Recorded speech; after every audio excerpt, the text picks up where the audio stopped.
Oke, bismillahirrahmanirrahim. Assalamualaikum warahmatullahi wabarakatuh.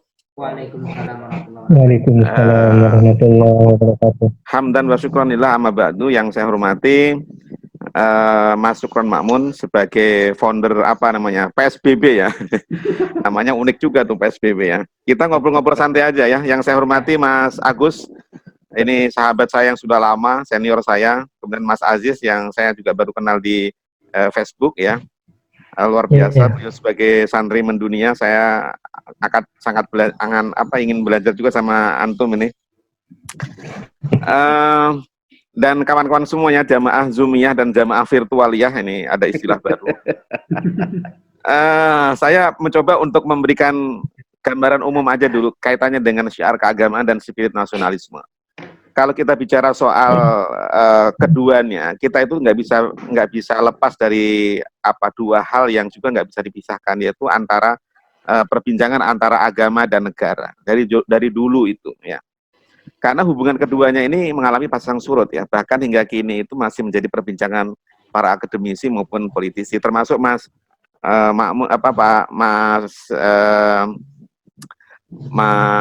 Makmun ini ya. Jadi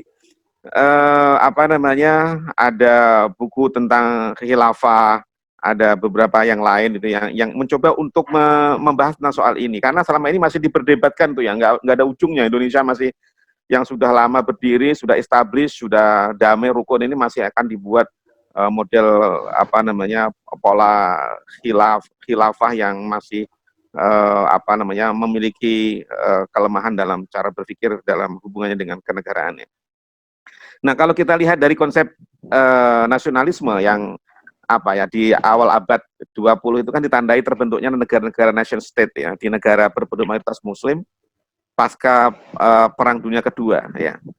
Nah, ini dipengaruhi oleh adanya perubahan masyarakat, agama dan politik yang membuat perdebatan keduanya itu menjadi semakin sengit hingga saat ini ya.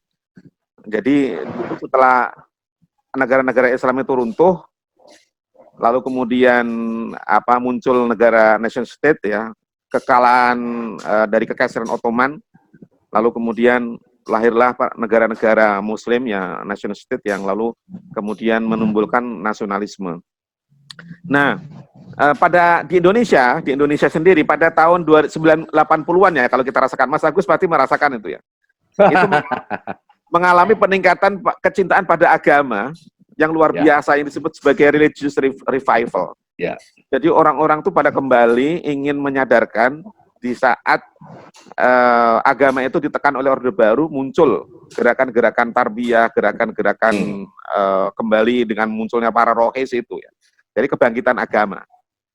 Nah, pada saat yang sama ya, pada tahun itu ya, nasionalisme juga bangkit seperti meningkatnya gelombang demokrasi ya, yang terjadi di Uni Soviet.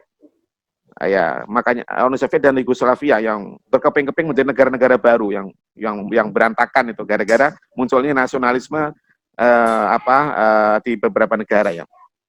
Nah, sekarang bagaimana di Indonesia ya?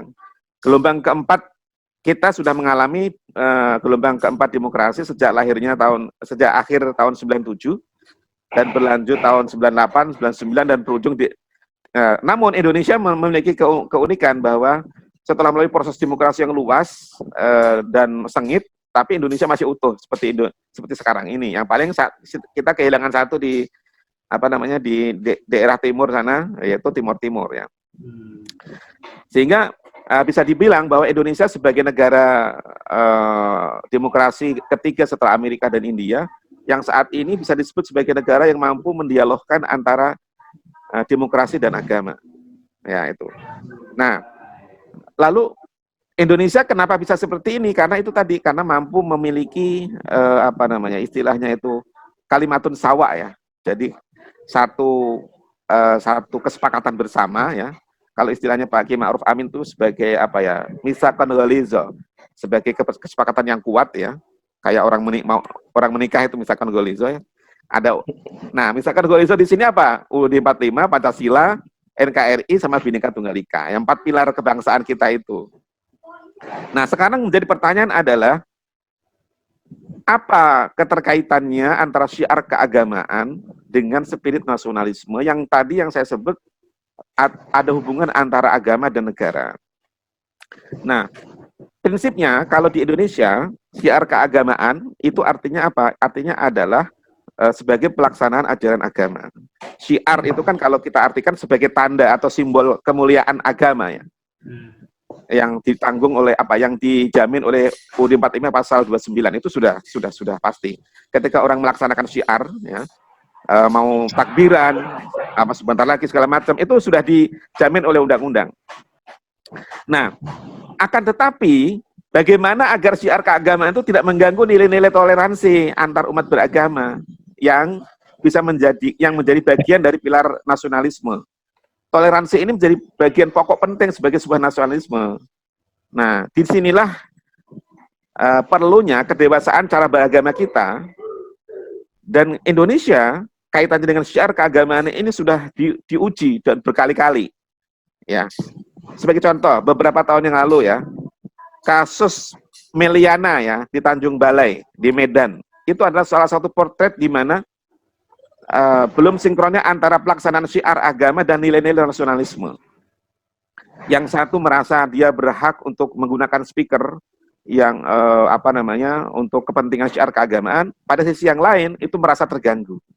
Nah, memang problem syiar keagamaan yang menggunakan alat penguras suara yang dimana Kementerian Agama tahun 75 itu sudah punya panduan agar bagaimana menggunakan speaker itu mempertimbangkan aspek tentang faktor lingkungan ya, mempertimbangkan aspek lingkungan sehingga tidak mengganggu ya.